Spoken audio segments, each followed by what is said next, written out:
कुदरती वसाइल से मालामाल पाकिस्तानी सरजमीन ने सोना, तांबा, लिथियम और कीमती पत्थर उगलना शुरू कर दिए हैं, जिसने अमेरिका समेत पूरी दुनिया की तवज्जो हासिल कर ली है।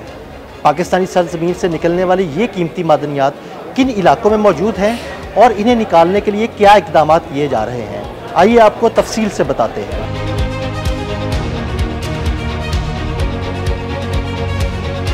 बलूचिस्तान, खैबर पख्तूनख्वा, सिंध और पंजाब कीमती मादनियात से मालामाल हैं। सबसे पहले बात करते हैं पाकिस्तान के सूबे बलूचिस्तान की, जहां चागी के इलाके में दुनिया के चंद सबसे कीमती मादनी वसाइल छुपे हुए हैं, जिनमें तांबे और सोने के ज़खायर भी शामिल हैं, और यही वजह है कि इसे पाकिस्तान का मादनियाती मरकज करार दिया जाता है। 70 की दहाई में जियोलॉजिकल सर्वे ऑफ पाकिस्तान ने रेकोडिक और सेंडिक में सोने और तांबे के ज़खायर की निशानदही की थी।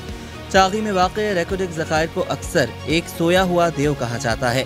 आज रेकोडिक का सुर्ख पहाड़ी इलाका दोबारा खुदाई और सर्वे टीमों की सरगर्मियों का मरकज बना हुआ है, और हुक्काम इस उम्मीद का इजहार कर रहे हैं कि यहाँ से पैदावार 2028 तक शुरू हो जाएगी। रेकोडिक के करीब संदिक में 1973 के दौरान तांबे और सोने के ज़खायर की दरियाफ्त के बाद ये पाकिस्तान की पहली बड़ी मेटालिक माइनिंग की कोशिश थी।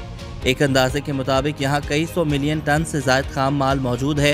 ये मंसूबा एक चीनी कंपनी के ज़ेरे इंतज़ाम है। बलूचिस्तान सिर्फ तांबे और सोने के ज़खायर तक महदूद नहीं है, यहाँ मुख्तलिफ इक़साम की दर्जनों दीगर मादनियात भी पाई जाती हैं।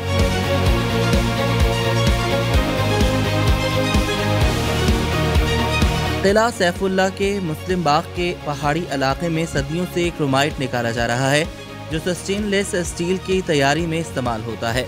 अब चागी और खुशदार में लिथियम और रेयर अर्थ मिनरल्स की मौजूदगी के दावे भी किए गए हैं, जिन्हें हुकूमत बड़े स्ट्रैटेजिक मादनियात समझती है। खुशदार में 1960 की दहाई में GSP ने भारी मादनियात बेराट के बड़े ज़खायर दरियाफ्त किए थे, जो ऑयल और गैस की ड्रिलिंग में इस्तेमाल होते थे। इन्हीं चट्टानों में कल्लात और मस्तूम के आसपास क्लोराइड के ज़खायर भी मौजूद हैं। लसबेला में सीसे और जिंक की कान वाक़ है, जहां से सीसा और जिंक निकाला जाता है। बलूचिस्तान में कोयले के ज़खायर भी मौजूद हैं, जो कई दहाइयों तक मुकामी सनतों और रेलवे को ईंधन फराहम करते रहे हैं।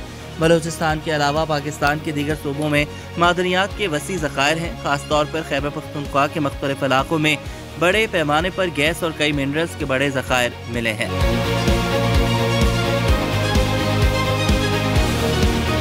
खैबर पख्तूनख्वा की सरसब्ज वादियों और बुलंद पहाड़ों के नीचे छुपे कीमती पत्थर दुनिया भर के जवाहरात के माहिरीन को हैरान करते हैं।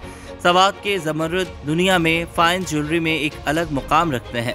हुक्काम के मुताबिक सवात के बाद खैबर पख्तूनख्वा और गिलगित बल्तिस्तान और मुल्क के ज़ेरे इंतज़ाम कश्मीर में कई मज़ीद जवाहरात दरियाफ्त हुए हैं। हुंजा में याकूत, मर्दान के कटलांग में गुलाबी टोपाज, चित्राल में एक्वामेरीन, कोहिस्तान में सब्ज़ पेरिडोट और नीलम वैली में नीलम जैसे पत्थर पाए गए। पाकिस्तान दुनिया के उन चंद ममालिक में शामिल है जहां कुदरती तौर पर पेरिडोट जैसे नायाब पत्थर मिलते हैं, मगर खैबर पख्तूनख्वा की मादनियात सिर्फ कीमती पत्थरों तक महदूद नहीं। यहाँ मेहमन और वजीरिस्तान में क्रोमाइट, हजारा में खाद के लिए फॉस्फेट, शेरून में साबुन, पत्थर और माइका, और मालाकंड और हरीपुर में आयरन भी मौजूद है। हुक्काम का दावा है कि वजीरिस्तान के शंकई इलाके में तांबे और सोने के शवाहिद भी पाए गए हैं, जिसे हुकूमत अब दरियाफ्त करने की कोशिश कर रही है।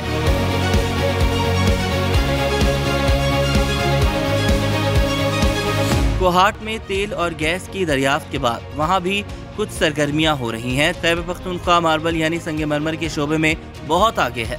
स्वात का सफ़ेद मार्बल और मेहमन का ज़ियारत वाइट मुल्क भर में मशहूर है। इन पत्थरों की कानकुनी और पॉलिशिंग से हजारों लोग रोजगार कमाते हैं। पाकिस्तान के सूबे सिंध की बात करें तो यहाँ की जमीन में कोयले के कई अरब टन ज़खायर मौजूद हैं, जो इसे दुनिया के सबसे बड़े ज़खायर में से एक बनाते हैं। तरबारकर के इलाके में दुनिया के 7वें बड़े लग्नाइट कोयले के ज़खायर मौजूद हैं, जिनसे बिजली के मुतादिद मंसूबे चल रहे हैं। कोयले के अलावा सिंध में दीगर मादनियात भी मौजूद हैं, जैसे जिप्सम, चूना, पत्थर, नमक और ग्रेनाइट। नंगर पार्कर की पहाड़ियों से सफ़ेद और गुलाबी रंग के कीमती पत्थर निकाले जा रहे हैं, जो तामीरात में इस्तेमाल होते हैं। सिंध के तेल और गैस के ज़खायर भी बहुत अहम हैं। पंजाब में नमक, जिप्सम और कोयले के ज़खायर सॉल्ट रेंज में पाए जाते हैं। चिन्योट में आला मयार का आयरन और जुज़वी तौर पर तांबा और सोना भी मौजूद है। चूना, पत्थर और फॉस्फेट भी तामीरात और खाद साजी में इस्तेमाल हो रहे हैं।